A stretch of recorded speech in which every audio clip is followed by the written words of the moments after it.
Hey, good evening. My name is Nicholas Tully-Fern, and for the last 6 months, I've been walking across America. I recently got out of the Marine Corps in October of 2021, where I spent 4 years. And during that time, I was in a deep, dark place. I knew that I was following my calling in life, but I didn't really know what that was, and so I never took the time to ask myself what it is I truly wanted in life. And so, to be honest, this time last year, I was in a really dark place in my mind. And I think that for me, it took getting out to clarify and look back to see what it was that I wanted to accomplish in life and what it would take to be able to get past myself. And it's something that I work on a daily basis. But I think that the one thing that helps me is forgiveness, gratitude, positivity, and being present. And to start off, I want to exemplify um, gratitude. So thank you guys. Thank you for being here. Thank you for having me. Thank you for spending your time with each other and for each other. And thank you for your service to this nation if you did serve. Um, I think that gratitude is one of the biggest things that we need to establish in the world moving forward. It's thank you is two huge, powerful words, and it shows that you're aware and acknowledging all the acts around you, all the small things and all the good things and the bad things, and waking up, and also by being thankful for the acts that and the service that somebody did to you. It shows that they are aware and acknowledging what you just did by being aware, acknowledging them. Um, and so in that moment, we're now just sharing a moment in time with each other. And it's at the end of the day, that's all we have is time. And, I think that we should be thankful to even just wake up in the day. And sorry, this is my first time talking, so I'm kind of getting used to the whole thing. So I appreciate your patience. So, in my point of view, we should all be thankful for the opportunity to wake up at the at as the basis for everything, because everything is extra after that. We're given all these opportunities and all these moments to react and to understand each moment of the day.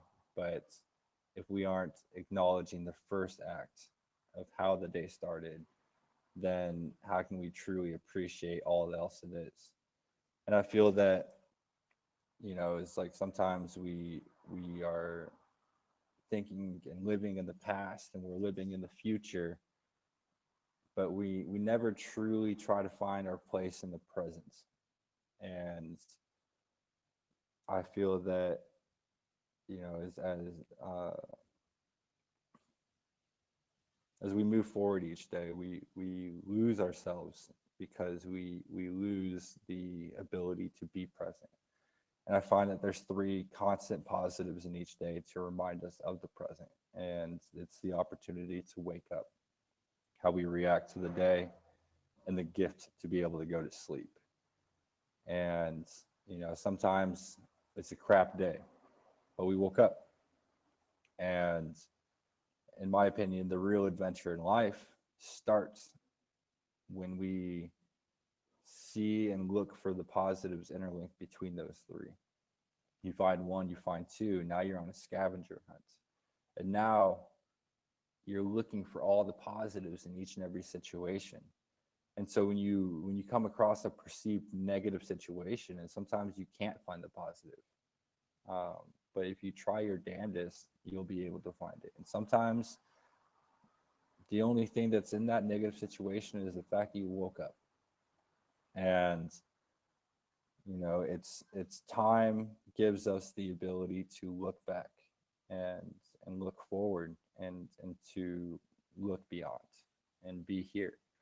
So there's been times where I've had uh, negative things happen on this journey. I had my phone stolen in Los Angeles, and I allowed myself 5 minutes to be angry just for the fact that I needed to feel that emotion and I needed to acknowledge all that was happening.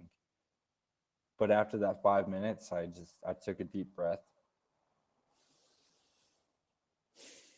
and realized I couldn't change it, and I had to move on with my day.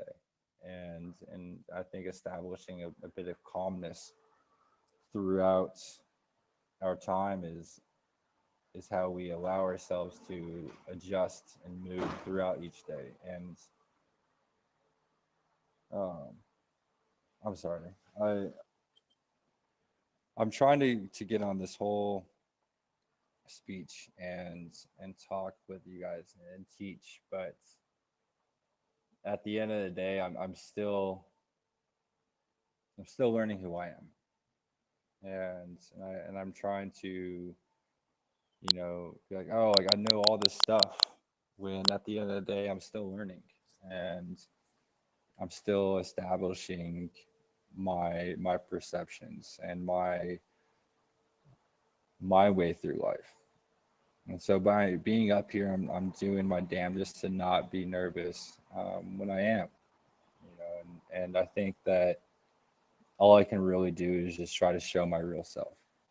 And my real self is a very loving, um, acknowledging, positive person, and I try to understand people at such a level to where I find a piece of myself in them, and I do, and I think that that helps me find the oneness between us all. Because when I got home from the military, I grew up in Portland, Oregon, and everybody's talking about how we're so divided, and I wanted to figure out what made us similar. And what I found on along this journey is that when given opportunities to enact love, and we act on it, we're all the same. And it's that those moments to where we think otherwise, when our heart kind of commands us, our intuition, our instincts, and then we allow our ego be like, oh no, don't do that. Remember last time you did this, and this person did that, and this and that. Then we don't give that blessing. We don't help that person out. We don't serve them or ourselves. And I feel that truly, in order to grow and to show ourselves and others that we have abundance of love, is to always feel that we can be of service to others, and to know that moving forward that we have the opportunity and we will act on the opportunity to always help others. And I think that that's how we grow society, and I think that that's how we move forward, is to show is like, okay, like I'm supposed to be this person's blessing because I'm called to do it. And a lot of times people shy away from being the blessings to other people because they have a different perception. And that comes down to the fact that love is an action and not a feeling. And people perceive it to be a feeling, and that's giving with expectations of receiving. When that's not how love is supposed to be. It's not supposed to be conditional. Love is unconditional. Divine love is unconditional. We're supposed to give without expectations of receiving. And when you give with expectations of receiving and you don't receive it, you become jaded. And if you do receive it, then you become dependent. And at which point you're dependent upon always receiving love in the way that you received it when you gave it. And if you stop receiving in such a way, then you question yourself. You question, what am I doing wrong? What is this person feeling now? And if you just gave love with no expectations of receiving it and just having faith that you'll receive it when you need it, then you are the blessing that that person needed you to be. And I've seen it countless times, and I've shown it, and I've received it, and I've given it, and I've taught it. Is divine love is the answer to all, and it is truly, in my opinion, why I continually have faith, not only in faith and hope for society, not only in myself, but all the others that are in this world, is that we're all capable of enacting love in whichever way we're capable of doing it. And I think that moving forward, we have to have that belief that we're all capable of good. And, people counter, and they ask me, hey, what if somebody pulls over and they want to, hurt you, and they have malice? And I was like, I can't establish those thoughts, particularly because if I'm believing that that's what can happen, then that's probably what will happen. So when someone pulls over, I have to truly believe that they're inquisitive and that they're curious upon why I'm walking across America and why I've been, pushing myself to these limits, and getting out of my comfort zone and sleeping outside every single day for the last 6 months. And I've never met any true malice on this journey. Maybe some things have happened that shouldn't have happened, but who am I to judge? Who am I to say, like, okay, this shouldn't have happened? When, if I truly believe that everything happens for a reason and that there's no coincidences, then I can't be anything but thankful for the good and the bad stuff.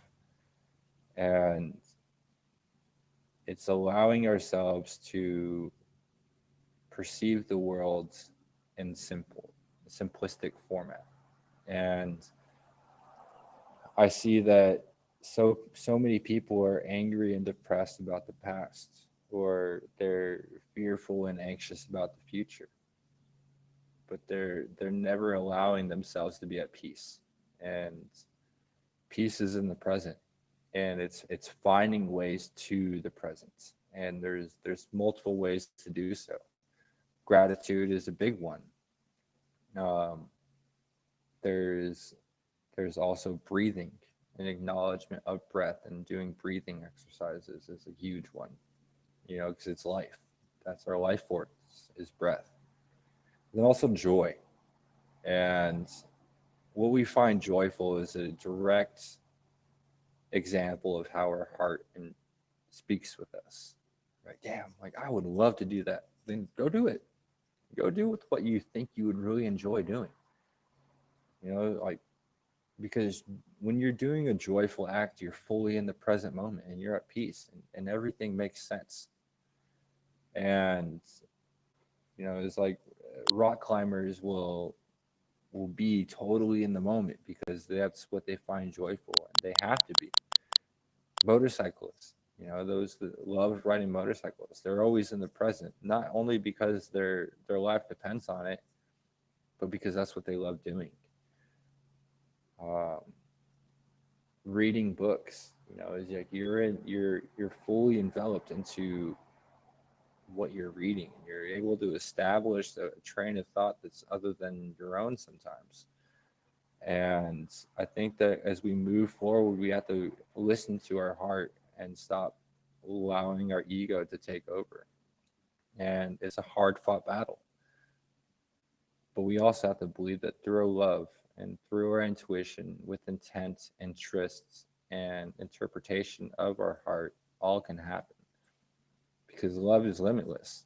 But we also have to acknowledge that if we only listen to our mind, then evil is also limitless as well. And that's why we come across so many people as like, damn, like, that person is really, like, not a great person, is because they get so wrapped up into the mind and allowing themselves to perceive the bad in all situations. And that's all they start seeing is bad things. So if we can establish the fact that, we don't need to think thoughts that don't need thought, and we don't need to be anxious about scenarios that probably won't ever happen, then we can start to quiet our thoughts and listen to our heart and move forward.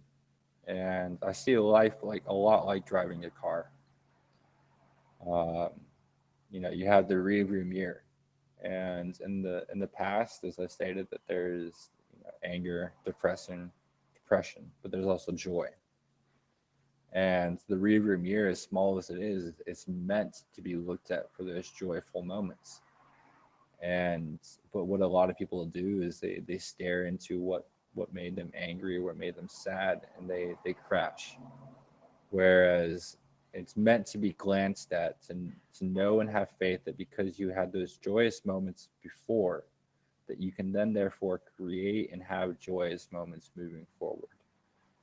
And then there's the windshield. And the windshield is our future, and it shows all this before us. And there's fear, anxiety, and hope in the future. And as I've heard, is you can drive from New York to Los Angeles in the dead of night with only your lights in front of you, and you'll be able to make it. And you have to know that because of hope and faith, that you'll be able to get right where you need to be, no matter how dark the night, with just a little bit of light. And that's what the future is for. Is just, hey, like I can only see so much right now, but I think if I just keep moving forward, I'll be exactly where I need to be right when I need to be there, because I'm always at where I need to be regardless. And then there's the steering wheel, and the steering wheel is the present moment, and you're able to shift and understand different perspectives on life by turning the steering wheel and knowing that you have control over how you view your future, but also how you view your past. And sometimes when you're in the moment, in the past moment, when you're dealing with either a good or bad thing, you can't fully see what's going on until you look back and see what had happened and what had happened afterwards. And in the present, you're able to dictate where you want to go and also see where you've been and where you could go. And then there's also the passenger seat, and that's essentially just allowing life to take over, and having faith that because you're always at where you need to be, that you'll always be where you are. And not to say that being in the passenger seat that you don't have responsibilities. You do. It's you change the music, you see all that's around you, the beauty, the warnings, the responsibilities, and how life moves throughout the world that we can't really see sometimes when we're driving. And we have to give warnings. Sometimes we have to take the wheel ourselves, and be in that controlling spot. And then sometimes people choose to be the backseat driver, and they can only perceive a small skewed part of what's before them on the windshield, and they see things in the way that they want to see it, but they can't take into effect things that are around them. And those are the people in our lives who feel that they understand our lives better than we do, and so they're trying to dictate how we should move forward when they don't make the decisions. They are not in the front seat dealing with all the obstacles before us. They just get to sit back and lounge, and sometimes we just have to put them in the trunk and allow their to acknowledge that their judgment is only needed as much as we give it to them. Because at the end of the day, we make our own decisions in life. We reap all the consequences. And we have to know that, sometimes if we make the bad decision, that at some point it's going to work out. And we have to have faith that because we made good decisions, that we'll be able to be making more good decisions. Because at the end of the day, we've survived 100% of our good and bad days in life. And sometimes I I don't plan ahead a lot of times out of fear. I don't plan ahead because I also like to see the mysteries in life and, allow my tongue to speak freely. And so I apologize if this talk has been a bit jumbled so far, but that's sometimes just how I need to learn. And so thanks for being my guinea pigs. Um, so life. Thank you, I appreciate it, brother. I just feel that we like to take life so seriously, but at which point do we let life take us and guide us through it and show that it's like it doesn't have to be so overly complicated. There's really no expectations of us. And I understand that, it's like if you have a family, a husband, a wife, children, that there is a certain expectation of you to provide. But other than that small core of yourself, there's really no expectations. Um, you don't have to show up to work. You don't have to do anything that you don't want to do. But people state that we have to do this. At what point do we realize that we're living a life we don't want to live for the betterment of other people? And that's just to say outside of our core, because I understand that it's like you always have to be in a position for the betterment of your small family, and how they live their lives as well, because they're dependent upon the decisions that you make. But I've been on this journey to where there's been conversations that I didn't want to be a part of, and I just walk away. I don't say anything. I don't need to say anything. And I hear them just like, "Why are you leaving?" And I was like, "Well, you said some choice words that I didn't really want to acknowledge or be a part of, and so I choose not to be around you any longer." And I just continue walking. And I know that they're stumped, that like as if they expected me to stay there. And it's like at the end of the day, like I don't have to do anything. I really don't. Like if I wanted to stay in my sleeping bag all day, I certainly can. But I also know that I'm placed on this journey for a reason, and I've been learning from people so that I can learn about myself, but I also learning about people so that I can learn about them and assist them with how they perceive their life. And I think with that, a lot of times is we listen to response in this society, and we truly don't try to understand. And we have communication, but it's there's no substance in the communication, because we're just trying to tell our side of the story or tell a little one-upmanship or whatnot. But I try to hear to understand, and by doing so, I learn about them. And they give a lot of people, because I'm just a stranger that's walking across America, they give me their true selves, particularly because I'm giving them my true self. And what they do is they most of the time they give me their ailments in life, and how sometimes their perceptions has has created adverse moments in their lives. And so what they do is, as I talk with them, I understand them, but they give me all the answers. And so then, because I am a bit withdrawn so that I can understand, I then therefore phrase it in such a way to where they're like, "Wow, like I've never thought of it that way." And I'm sometimes I'm perplexed. I'm like, "Well, it baffles me, because I just said all that you told me, but I just said it in such a way to where you can understand." So it's like that little click. And I think that that's kind of what we need to do, is we need to kind of take a moment from ourselves and quiet our minds so that we can find those clicks and to find the answers within. And I think the biggest thing that I'm trying to say on this talk is to love not only one another, but love ourselves. Find ways to be more present in the world.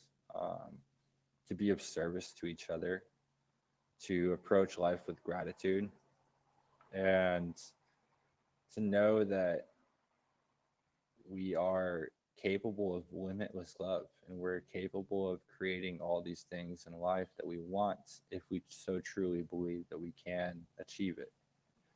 And it's having that faith and that hope that one day we'll get there. And I think one day to me is just as powerful as thank you, because it takes the stressors and the expectations out of it.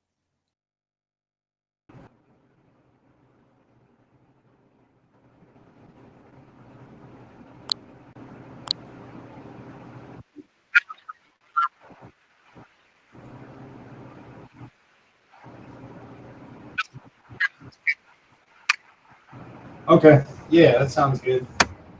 I figured I'd wait for the other guy.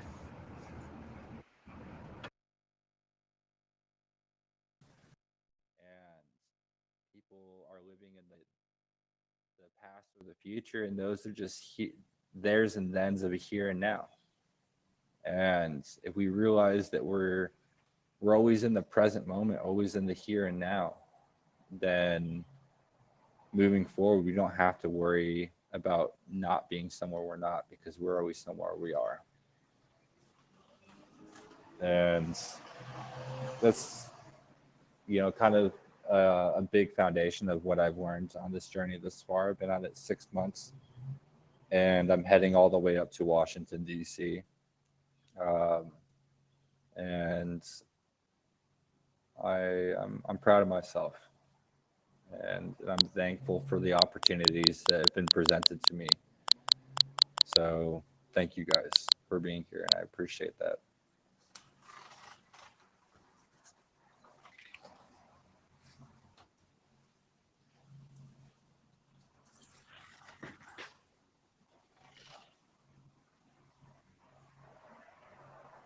Yeah.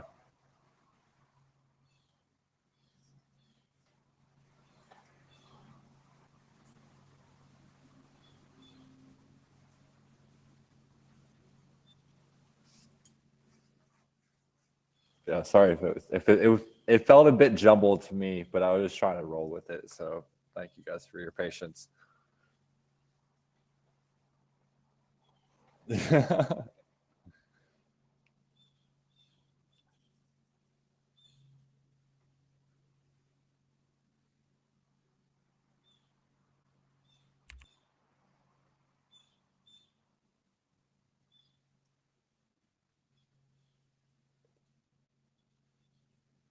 Thank you, Jeanine.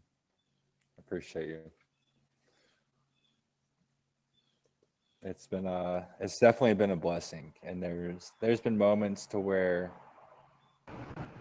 I I couldn't believe certain things that have happened. Um, at one point, I was walking through a small town in Texas, in Rankin, southwest of San Angelo, and I saw a mural of Willie Nelson. And I was like, man, like I'd really love to be able to go to one of his concerts before it's too late. And that weekend, my buddy from the Marines calls me up, and he's like, hey, what are you doing this weekend? Because he lived in San Antonio and knew I was going to be in the area that coming weekend. And he's like, well, I'm visiting my buddy's family. And he's like, well, I've got 2 tickets to a Willie Nelson concert if you want to go. And it was at that moment I was kind of taken back. I'm like, man, like we really are creators, and our thoughts really do create our reality.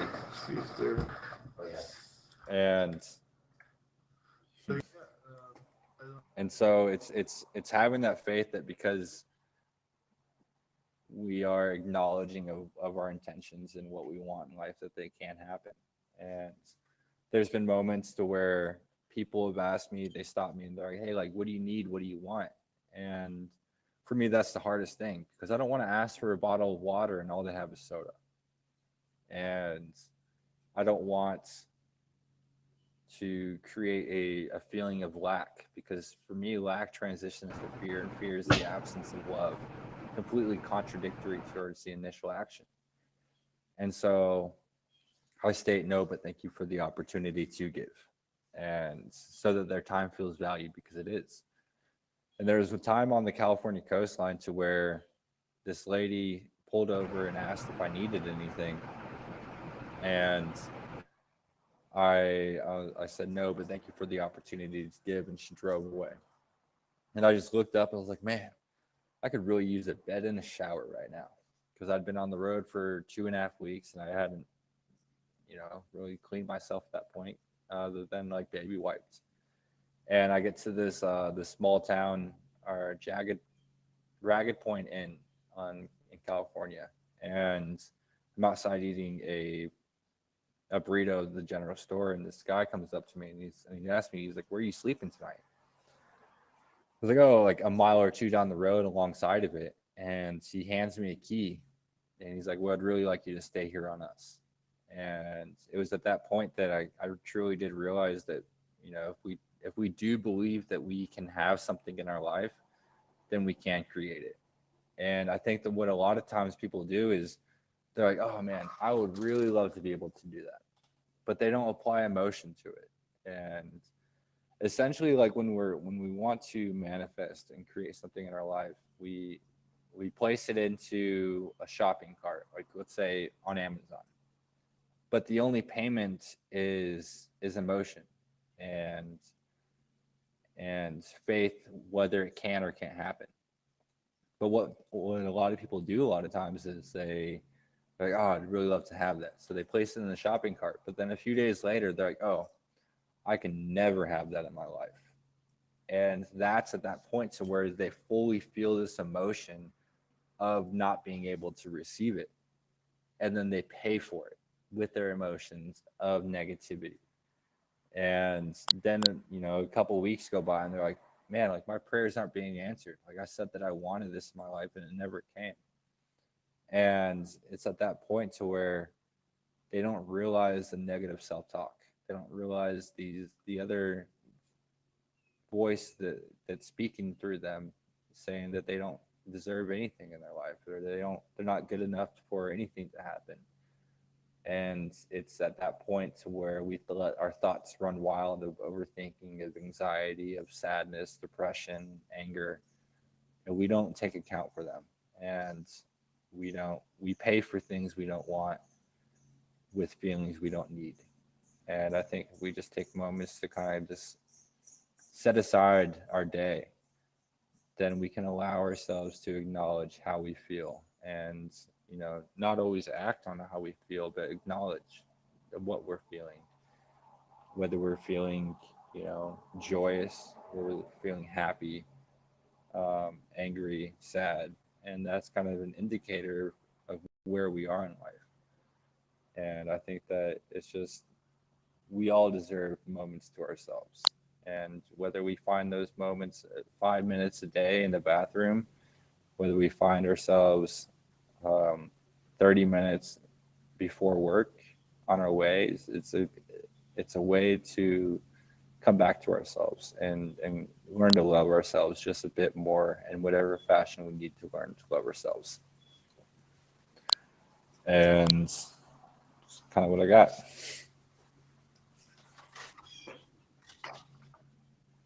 Thank you.